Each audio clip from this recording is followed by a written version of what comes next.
Saudi अरब में रहने वाले परदेसी को घर की तरफ से सिर्फ एक ही कॉल मौसूल होती है कि आपकी नन्ही परी इस दुनिया से कोच कर गई है।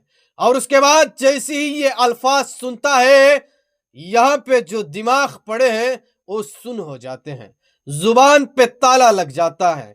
और सऊदी अरब के अंदर जो उसने अपनी बेटी के लिए ढेर सारा सामान खरीदा था, वो अलमारी से निकाल कर अपनी सीने से लगाकर जमीन पर बैठने लग जाता है और आंखों से आंसू गिरने लग जाते हैं। एक बाप की एक ऐसी कहानी सामने आई है जिसने तमाम तर परदेसियों को रोने पर मजबूर कर दिया है। मेरे भाइयों, ये नीचे जो आपको शख्स नजर आ रहा है, इसकी 5 साल से कोई औलाद पैदा नहीं हो रही थी और 5 साल के बाद जाकर अल्लाह ने उसको एक औलाद दी, और वो भी एक बेटी। और वो अपनी बेटी के साथ बेपनाह मोहब्बत करता था क्योंकि वो सिर्फ एक ही बेटी थी उनकी। और वो सऊदी अरब के अंदर मजदूरी करता था, एक वक्त की रोटी भी नहीं खाता था। एक वक्त की रोटी के बदले वो अपनी बेटी के लिए सामान खरीदता था।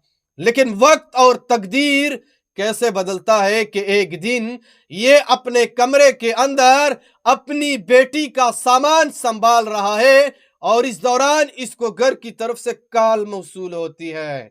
और जैसे ही वो कॉल अटेंड करता है, इस परदेसी भाई को बताया जाता है कि आपकी नन्ही परी एक रोड एक्सीडेंट में इस दुनिया से कोच कर गई है। अल्लाह। और उसके बाद ये परदेसी भाई मुकम्मल तौर पर सुन हो जाता है, जुबान पर ताला लग जाता है और मोबाइल उसी वक्त उनसे गिर जाता है और अलमारी से अपनी बेटी का सारा सामान निकालकर अपने सीने से पकड़कर जमीन पर बैठकर बहुत ज्यादा रोने लग जाता है।